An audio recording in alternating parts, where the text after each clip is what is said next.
everyone. I'm Mrs. Spearman. I am a school social worker and I am a resident here in Coolidge. I wanted to take some time right now to discuss an event that happened yesterday. I don't know the details. All I know is that there was a threat of a school shooting at the junior high school, and they were on a semi lockdown status. That's scary stuff. And I wanted to make sure that I put out this video so that our the adults around understand what they can do to help our students cope with this.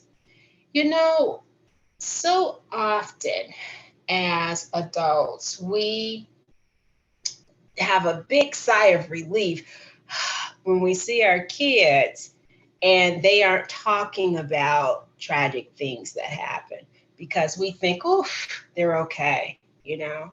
But I gotta tell you, that's just not the case. So often, our students are worried with really big grown up things, and they never talk about it to the grown ups in their lives. They believe that the stuff that they go through is that nobody cares about it, or that their parents are too busy. So instead of having conversations with adults that could give them good information, they make up stories in their head about what's going on. They talk to each other and they create their own narratives about what's going on. So I can't tell you how important it is for us as adults to get in front of it and give them an opportunity to talk about what it is they're feeling. Because you guys, they have feelings about this stuff. And they're exposed to so much, especially with social media. I mean, it was probably one of them that brought it to the attention of a grown up, that this even happened, because my understanding is that it was a virtual threat. So I just want to equip the adults in our community with tools that they can use to have those conversations. I'm going to share my screen. And I just went on the internet and I found some really good information that I think might be helpful. It is, one second here.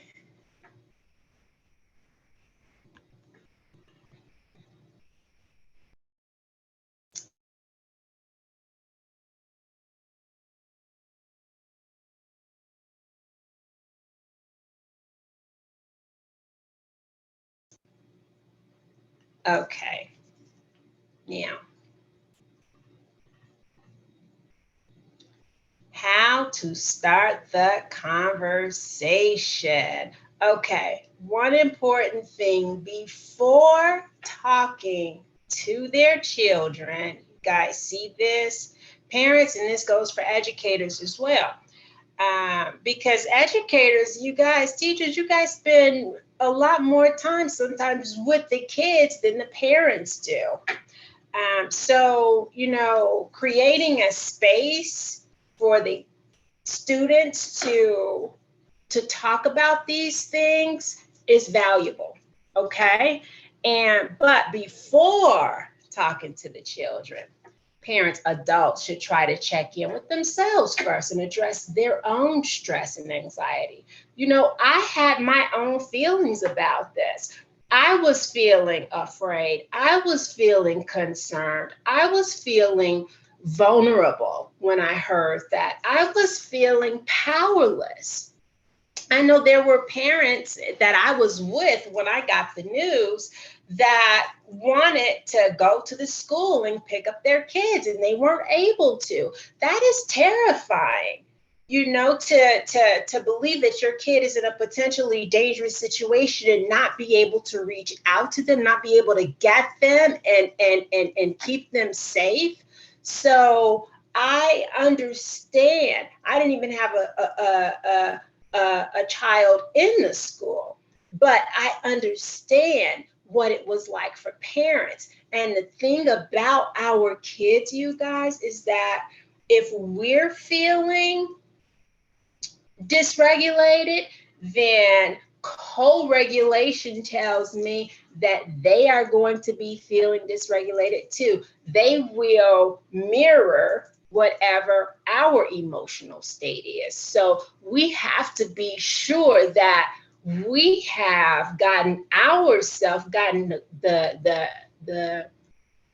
the questions that we might have answered satisfactorily enough, that we're calm enough to have these conversations with our students, with our children, because if we're not, they're definitely going to pick up on that. So um, it says here that children and teens may not have a clear understanding of the level of danger, and it'll be influenced by an adult's negative emotions. So if we're freaking out, our kids will freak out as well. Um, so this particular um, psychologist recommends talking to your child and asking them how much they know about the incident. Just start by asking if they are aware of the issue, and just find out what their feelings are about it so that you can address what they know and have them guide the conversation. Um, it's really important that it's age appropriate. If there's a little kid, obviously you're not going to want to go into as much detail as maybe with, someone in high school that understands more. But it's still important to have those conversations, because little kids hear things, and if they don't have the whole story from you, again, they are going to make up the story with their friends in their own head, and it's going to be something, that's way, way, way, way, way different probably than what reality is. Ask how they're feeling. If they report anxiety or other distress related to the threats, listen. Just listen and really try to understand where they're coming from. Like, just try to validate that it's normal to be anxious. You don't need to say anything like, "Oh, you don't need to be scared," or "Oh, be strong," or anything like that. Those are kind of judgmental. But it really is helpful to just hear them, listen to them, try to put yourself in their shoes, because you know your children, you know your students better than anyone else does. So try to put yourself in their shoes as they share with you, and just listen, be that ear. That's what they need. Validate that it's normal to be anxious. So many of our kids will say, "I'm not scared. I'm not scared." And I wonder where they get that from. Because I'm going to tell you something. I hear the same thing from the parents. It's like there's some shame around being afraid, and there's not. We're all afraid. That's what worry is, you guys. It means that we are afraid. We are scared of something happening that we don't want to happen, or something that might not happen that we'd like to happen. So worry and fear are the same thing, and there is no shame involved in being afraid. It's a normal reaction. Provide information and help put their fears in accurate context. Talk to them about safety protocols that are in place at school, but also talk to them about the safety protocols that are in place at home. These conversations are really important to have, you guys, because there are so many things that happen in the world today that we don't have control over, and we do need to be safety conscious. So, remind them, about the locks on the doors. Remind them if anything were to happen, hear the emergency phone numbers. Make sure they know how to call 911. All of those kind of basic things. Just, it might be a good time to review those. And at school, it might be a good time to let the students know, about the drills, that you have, and that's why the drills are so important. And I'm sure that you guys are taking care of all of that. Like I said before, I'm out of the loop because I'm not currently in the school. I'm on a leave of absence, but I I trust that you guys are handling it, and this is just an extra bit of information just in case you guys are looking for some extra support in how to have these conversations with the students. And you want to monitor the social media, make sure that that you all are creating spaces that are safe for kids to have these conversations. um, it's so important that they have somewhere to go, someone that they can go to and talk to about things that are scary to them. And monitor social media use, like I just said. And here are some things to watch for, because even with all of this in the social media, it can honestly make it worse. So, I really, encourage parents, and any adults in these students' lives to help the kids to know that everything on social media is not fact, but also, to, if they're hearing things that aren't safe on social media, to definitely tell a trusted adult. Make sure that the proper authorities know, because not only do we want to make sure that they're safe, but if there are kids on social media that are saying things that are not safe, we want to make sure that that student is getting the help that they need. So please include that in your conversations as well.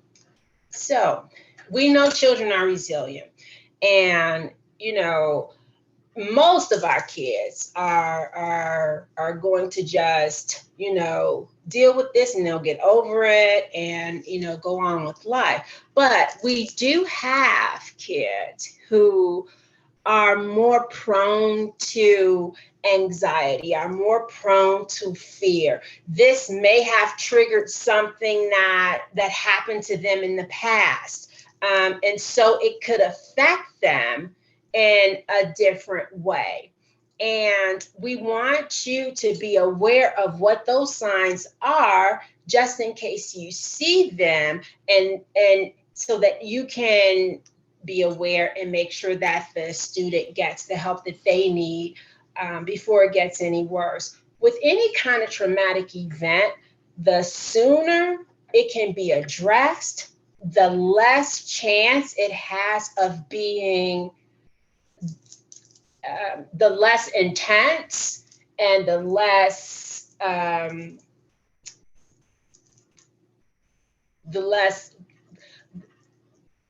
I'm sorry, I'm losing my train of thought. The outcome, the reaction, the response, the trauma will be less intense, and the length won't be as long if it's addressed earlier. So the earlier we can address this with kids, the less likely they are of having lasting consequences. That's what I'm trying to say. So signs to watch for: changes in mood, withdrawing from relationships, being unusually clingy, refusing to attend school, difficulty concentrating, intrusive and reoccurring worries like nightmares, and it's somatic complaints, so that means something happening in the body, headaches, stomach aches, fatigue, restlessness. If you guys see any of these things, you want to consult, teachers, make sure you consult the parents. Parents, you want to make sure that the student talks to a mental health professional, maybe the school counselor. They have them at the junior high school, at the high school, or someone in the community. If you guys need resources, I have, lists of ones that are in the community that see kids. Please don't hesitate to reach out, and just stay regulated, you guys. Stay, vigilant, not hyper vigilant, but just vigilant. Pay attention to the signs, and pay attention to yourselves, and make sure that you are dealing with your own feelings around this event, because this is scary stuff, for all of us, and there is no shame in acknowledging that. So I hope that you all have found this helpful. I am also going to do a little video that I'll put on my YouTube channel for the students. And Please don't hesitate to reach out if there's anything else that you feel like I can do to assist you with understanding this, and putting some procedures and protocols in place. I am more than happy to do that, because I love the kids, and I want to make sure, and I love the families, I love the parents, I love the teachers, I love everybody, and I just want to make sure that everyone has what they need to get through this, and have the resilience that we need around these kinds of issues. So thank you for your time, and I am still around. I still can be reached at terry.spearman@coolidgeschools.org for another couple weeks, and then after that, tspearman7960@gmail.com is my personal email. Thank you so much for your time, you guys. I will see you soon. And thank you for all you do for our kids.